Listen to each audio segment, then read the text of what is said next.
Di hari pertama bekerja, ia sengaja menuangkan air panas ke kaki bosnya. Ia hanya menguji apakah bosnya benar-benar tidak bisa merasakan apapun. Saat makan, ia terus melihat sekretaris bosnya, hingga ia menyuapkan makanan itu langsung ke matanya. Terkadang ia suka lupa kalau bosnya lumpuh. Saat telepon berdering, ia bahkan menyuruh sang bos mengangkatnya sendiri. Saat mencukur janggut bosnya, ia selalu iseng dengan membuat berbagai bentuk aneh. Kadang mereka bermain perang bola salju bersama. Namun yang selalu kena lempar hanya bosnya. Saat mendorong kursi rodanya, ia memperlakukannya seperti papan luncur. Ia tidak pernah memandang bosnya sebagai orang cacat. Namun ia juga tidak memperlakukannya seperti orang biasa. Anehnya, sang bos tidak memecatnya. Dia malah menikmati semua itu dan menggajinya berkali lipat daripada pengasuh biasa. Saat itulah, dua orang dengan status warna kulit dan kepribadian yang berbeda menjadi sahabat dekat seumur hidup. Sebelumnya, saat pria kaya itu pertama kali mencari seorang pengasuh, banyak orang datang untuk wawancara. Sebagian besar orang adalah pengasuh yang mengenakan jas rapi. Ada juga yang berasal dari sekolah bergengsi dan memiliki banyak penghargaan. Sementara itu, ia yang baru saja keluar dari penjara, langsung tampil paling berbeda. Ia bahkan tidak mau mengantre dan menerobos masuk ke dalam ruangan sambil membanting kontrak di atas meja. Ia berharap lamaran kerjanya akan ditolak, karena jika ditolak 3 kali, ia bisa tetap menerima tunjangan pengangguran. Jadi, ia sama sekali tidak menghormati pria kaya itu.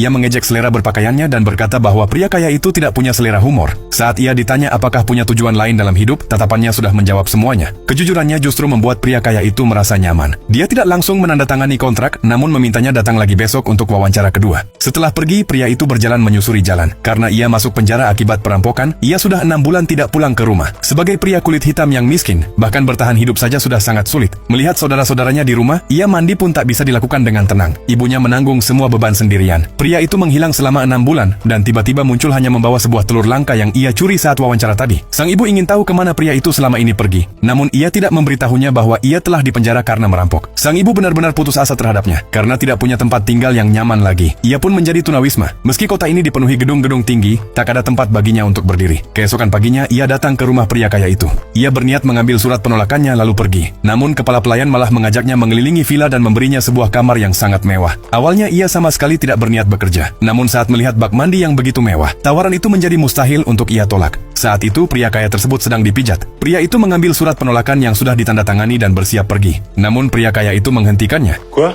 Bon, je veux dire, ça vous gêne pas de vivre sur le dos des autres? Ça vous pose pas un petit problème de conscience? Ça va, merci, et vous?